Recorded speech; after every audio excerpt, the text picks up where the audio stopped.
Okay, so here we have an example of we're looking at survival probabilities. So in this case, we have individuals who receive some treatment for this disease called disease D, and we're asking what's the probability that one survives 3 years post-treatment. So here we have the number of individuals that were treated in each of these years, and then how many survived the first year post-treatment, how many survived the second year post-treatment, and how many survived the third year post-treatment. You'll notice, though, that not everybody was, of course, it depends on when we started the observation, not everybody was observed for 3 years. Like, for instance, if one received the treatment in 2015, they were only observed 1 year, not 3 years. So we have to take into account that a lot of these individuals were only observed for a certain number of years. So in order to calculate how many individuals survived 3 years post-treatment, we have to take into account how many individuals survived 1 year post-treatment, how many individuals survived 2 years post-treatment, given that they survived 1 year post-treatment, and then how many individuals survived 3 years post-treatment, given they survived 2 years post-treatment. So we need a lot of information here, so let's go ahead and start calculating this. Okay, so first question is how many individuals survived 1 year post-treatment? So we know that 270 individuals survived 1 year post-treatment out of 430 individuals who had initiated treatment. So this is actually simple here. We can just take 270 divided by 430 and we get 63%. So 63% survived 1 year post-treatment. So let's pull up this tablet here so we can write this down. So we had probability. So the probability of surviving 1 year post-treatment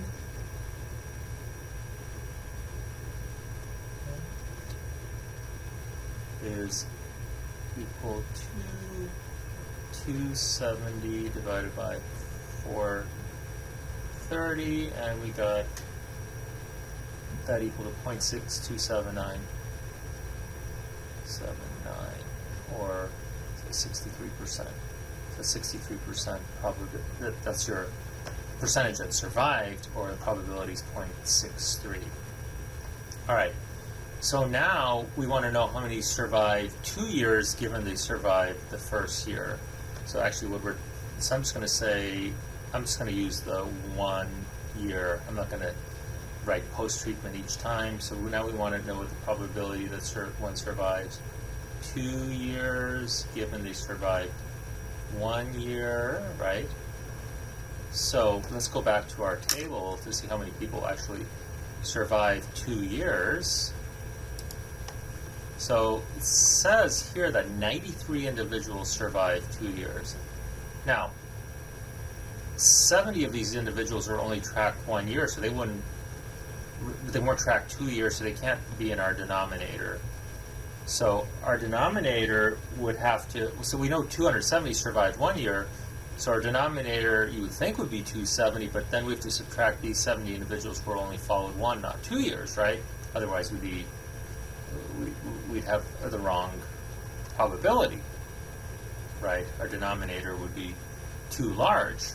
So instead we have to subtract these 70 from our denominator, so now our denominator would be 270 minus 70, which is 200. So our numerator is going to be 93. So let's go ahead and do this calculation here. So this is the probability of surviving 2 years given one survived 1 year. So we know 270 survived 1 year, but we have to get rid of the people who were only followed for 1 year. Okay, so let's do that. So we had 93 individuals survived 2 years, right? Out of 270 minus the 70 that were only followed 1 year, so it's equal to 93 divided by 200, and that's equal to what? That 93 divided by 200, 40.465. 0.465. So that's our probability, or we can say that's 47%. If you want, if you like it that way better.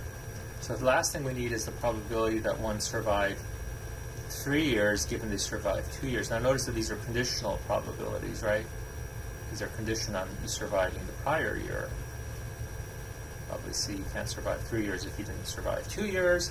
So let's go back to our table here, and we see that 39 individuals survived 3 years, and then that 93 survived 2 years, but 18 of these individuals weren't followed for that third year. They were only followed up to 2 years. We already eliminated the 70 that were only followed 1 year, so our denominator is going to be 93 minus 18, or 75, right? So let's go do that. So 39 divided by 93 minus, what did I say, 93 minus 18. Okay, so we have here equals 39 divided by 90. It's 93 minus 18 equals 39 divided by 75, and that, my friends, equals 39 divided by 75, oops, by 75, enters 52.52, equals 0.52, alright, or 52%. Alright, now, the question wasn't what's the probability of surviving 3 years just by itself, because in order to survive 3 years, you just survive. So this last one is a probability one survived 3 years given one survived 2 years, right? But if we want to calculate the probability that one survives 3 years, we have to take into account that they survived 1 year, and they survive. What's the probability of surviving 1 year, and the probability of surviving 2 years, and the probability of surviving 3 years. So this is actually probability of surviving 3 years, and that's equal to the probability of surviving 1 year and 2 years and 3 years, which is equal to probability surviving 1 year, or the intersection of all these different events, right? 2 years, 3 years.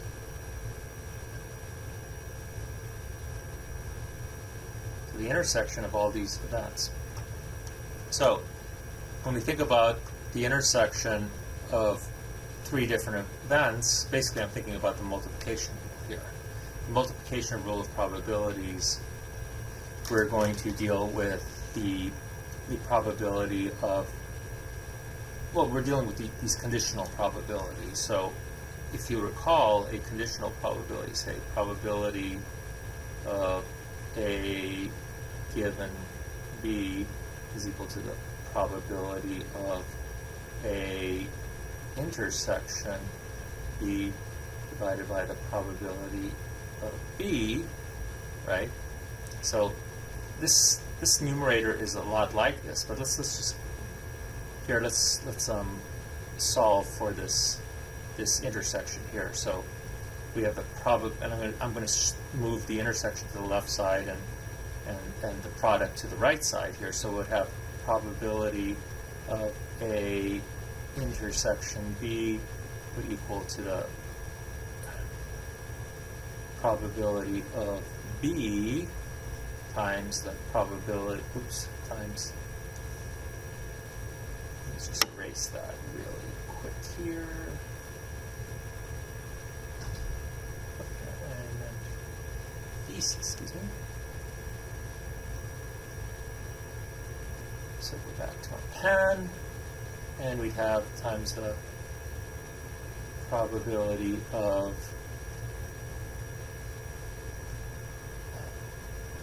A given B, right? So we have this product here, this multiplication, because we have an intersection of two events. So what we're going to do then is we're going to capitalize on this rule here to solve our problem, because in our case, the probability of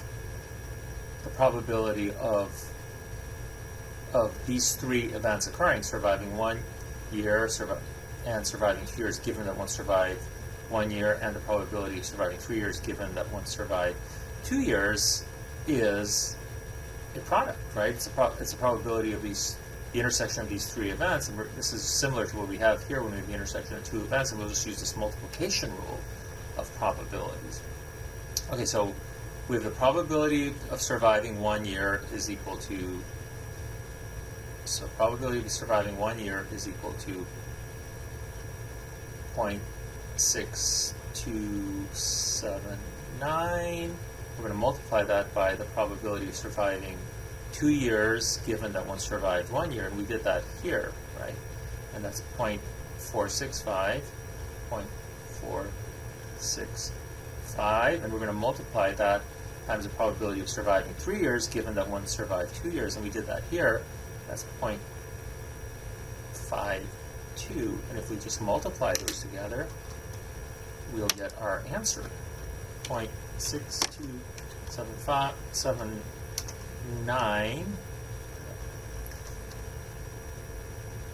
times 0.465 times 0.52 gives us a whopping 15%, or a 0.1518.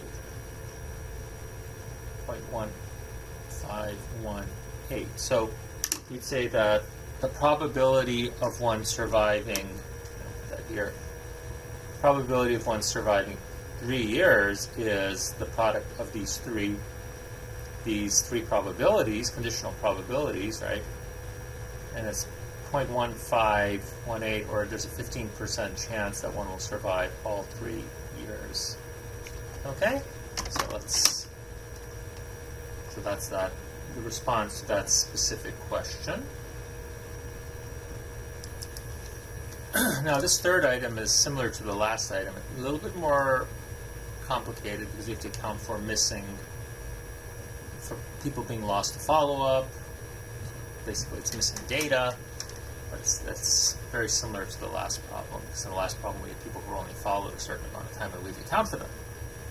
So we're looking at this 3-year period, and during this 3-year period, we have some missing individuals, people who withdrew during a time interval, and we have to make sure we take that into account as we move forward. Okay, so we start out in the first year with 400 individuals being alive, right? And we have 178 individuals dying. So our question is, how many people were exposed to the risk of dying here during that interval? So that's not that hard to do, because we had, I don't really need that yet, we have 400 people being exposed to the risk of dying. So that's the same as the individuals who were alive at the beginning of treatment, because we didn't lose anybody. And the proportion who died during that treatment, we had 178 died out of 400, so we have 178 divided by 400, and that's our proportion who died, so it's 0.445. So we can just fill that in with 0.445. Okay? So dying and not dying are mutually exclusive events, since one can't die and not die.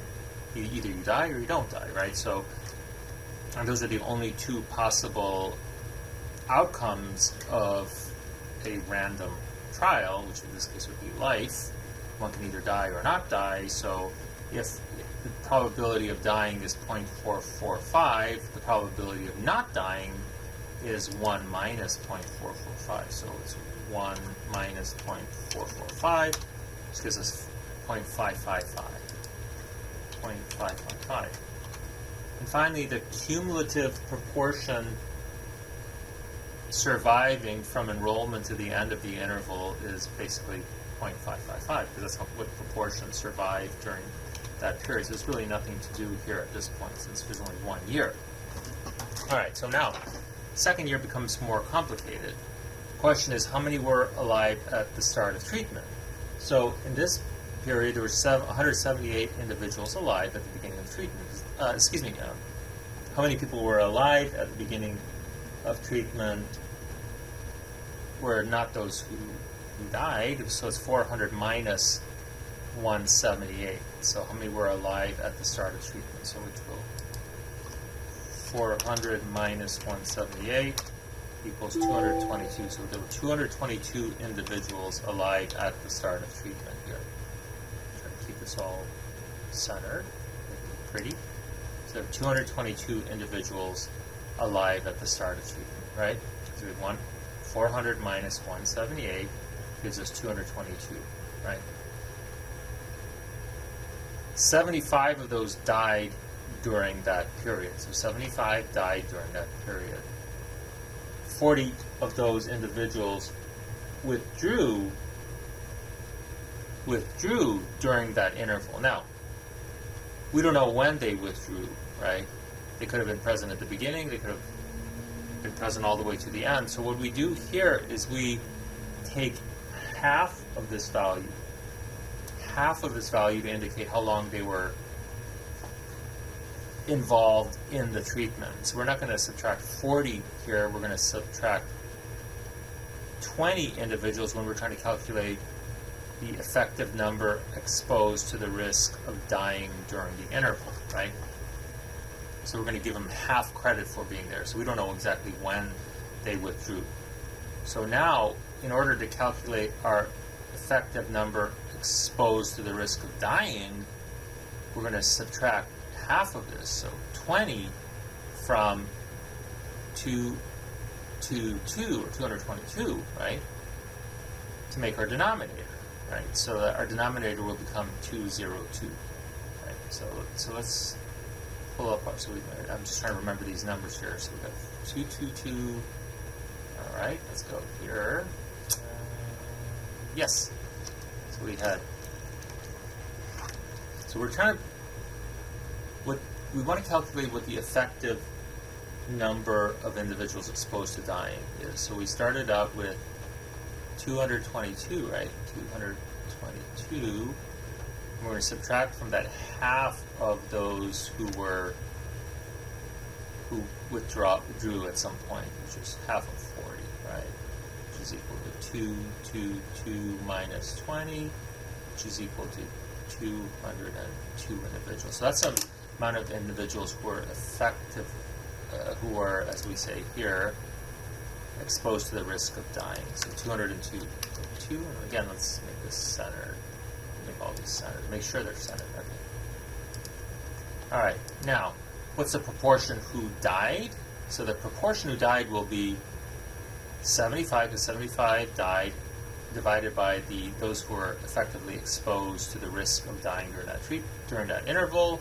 So that's 75 divided by 202. 75 divided by 202.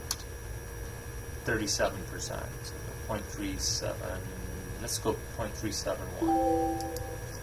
0.371. All right. Now, proportion not dying, again, you can either die or not die, so they're mutually exclusive. So 1 minus 0.371 is equal to 0.629. So put 0.629 here. So that's the proportion who survived. Now, if we want to get the cumulative proportion surviving from enrollment to the end of the interval, we're going to get back into our multiplication rule, because they had to survive that first year, and then they had to survive the second year, given that they survived the first year, right? So it's 0.629 times 0.555. So 0.629 times 0.555 gives us 0.349. All right. So that's the cumulative proportion surviving from enrollment to the end of the interval, or cumulative survival. let's do the last year now. In the last year, we had 36 individuals alive at the start of treatment, right? Oh, no, sorry. You always do that wrong, so I'm sorry. That's how many were survived. That's how many died, right? So it's at the start of treatment, we had 200. Let me get right.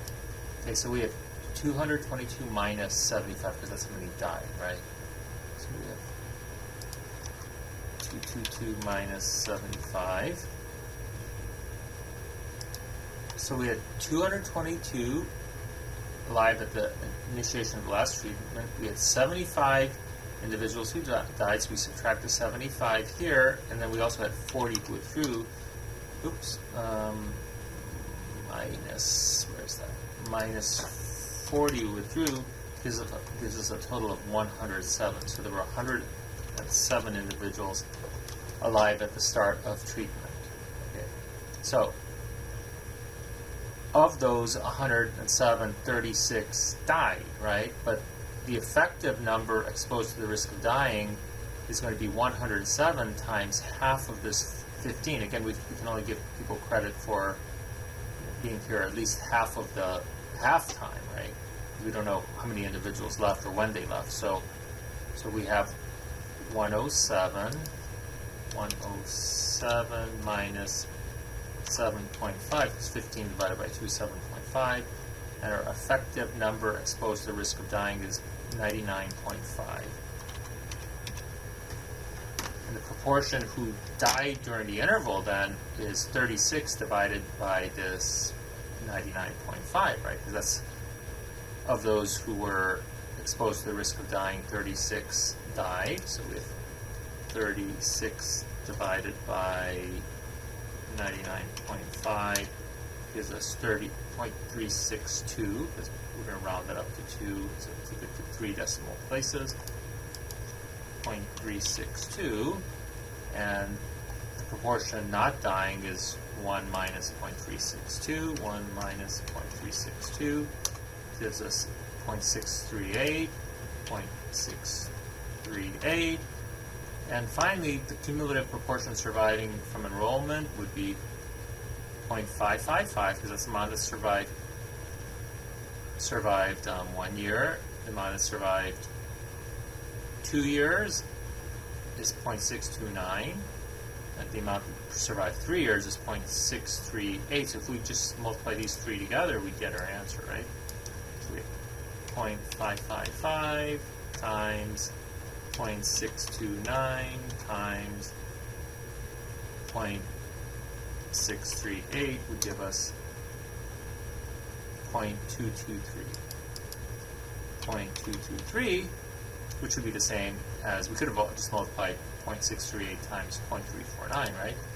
0.638 times 0.349 equals the same, right? So either way you could do it, because that either you can multiply these 1 by 1, right? Or you could multiply this last value by this conditional probability here. Okay, so the answer to this table then, the cumulative proportion surviving from enrollment to the end of the interval or cumulative survival for 3 years is 22%. There's 22% chance of surviving 3 years. In this final example, we're going to use this Kaplanmeier method, and we're going to, instead of dealing with death, instead we're going to deal with remaining abstinent. So we use this method, or survival analysis, whatever you want to call it, when we're dealing with substance use, because we're interested in how many individuals will survive, meaning remain abstinent, and we count how many people relapse instead of how many individuals die as our points of interest here. So what we do in this case, unlike having some kind of a discrete point in time, is we use a relapse as the end of a specific period here, right? In understanding how long individuals survive. So let's complete this table here and answer the question of cumulative proportion who remain abstinent to 24 months. 24 months, because that's our time period here. So we have an individual relapsing, and each time an individual relapse, that ends one of our time periods, right? One of our stints. So here, on one individual relapse at 6 months, right? Post-treatment. So initially we had 10 individuals who were abstinent, and one of those individuals relapsed at 6 months post-treatment. So if you want to know the proportion who relapsed, it certainly would just be 1 divided by 10, right? 10%, right? Or 0.10%. Let's put that in here. Okay, now, proportion who remained abstinent, of course, would be, again, either you can be abstinent or you can relapse. These are mutually exclusive events. You can't be both abstinent from the same substance and relapse to that substance. So these are mutually exclusive and exhaustive events in terms of the sample space. So in this case, it will be 1 minus 0.1, which would be 0.9. Okay, and the cumulative proportion who remained abstinent would be 0.9 or 90%, because we haven't really done anything else yet. Now, let's read this description here. It says, suppose you're testing a new smoking cessation program for 10 heavy smokers. You're interested in tracking abstinence using the Kaplanmeier method. The data are presented in Table 1. In addition to the relapse points, there are 3 individuals lost to follow-up. So this is important here. We have to account for these individuals.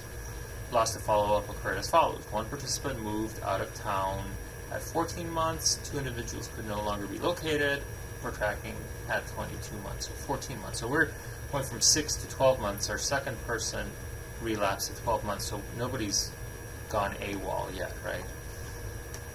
Or went missing. Yeah, so at this point, the number abstinent is 9, because 10 minus 1 is 9, right? We have 9 individuals abstinent. And 1 individual relapse, so we have 1 divided by 9 gives us 0.11, right? So proportion who relapsed is 0.11. The proportion not relapsing, that is 1 minus that 1. Excuse me. Maybe I could do it this way too, but let's just stay simple. 0.89, so it's going to be 0.89. All right, so this is the probability, or the proportion, so it's 89%, it's 90%, very little difference at this point. The cumulative proportion, so remaining abstinent means you have to have remained abstinent at 6 months, and then you're abstinent at 12 months as well. So you have to be abstinent at both of those time points, abstinent at 6 months and abstinent at 12 months. So again, this is the multiplication rule, so we'll multiply 0.89 times 0.9, right? Times 0.9 equals 0.801. 801. All right. So now we get to 18 months. So have we had any people lost to follow-up yet? It says 1 participant moved out of town at 14 months. Aha. So between 12 and 18, that's 14 months, right? So we started out with 9 individuals. Here we lost 1. That gives us 8. And then 1 person moved out. That gives us 7. So we have 7 individuals who were abstinent at this time point, because we have to account for that 1 person who left or was lost to follow-up, whatever you want to call it. So the number elapsed is 1. Again, it's always going to be 1, because this is the time point where we this is our time point where we actually count survival. And the proportion who relapsed is 1 divided by 7. 1 divided by 7 just gives us 0.14.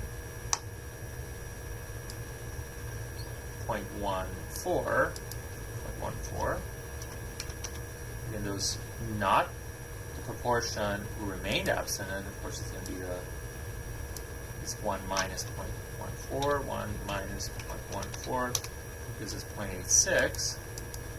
0.86.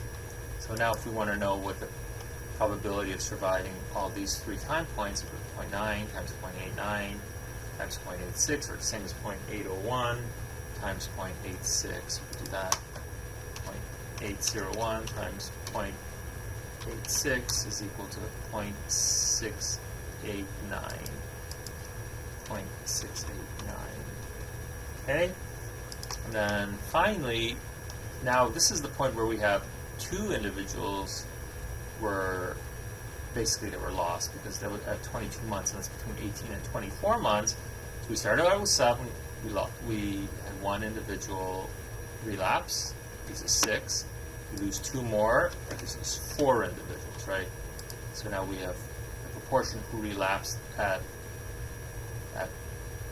24 months was 1 divided by 4 was 0.25, right? And then the calculator for that. And then 0.75 is 1 minus 0.25. This proportion will remain abstinent. So finally, we'll multiply 0.75 times 0.689. Again, we're using the multiplication rule here. 0.75 times 0.689, and we get 0.517. 0.517. So that's the cumulative proportion who remained abstinent at 24 months. So you can see that the more individuals you lose, obviously the probability of remaining abstinent goes down. Okay, that, my friends, is a wrap to this video. Thank you very much. I hope you learned a lot. Thank you.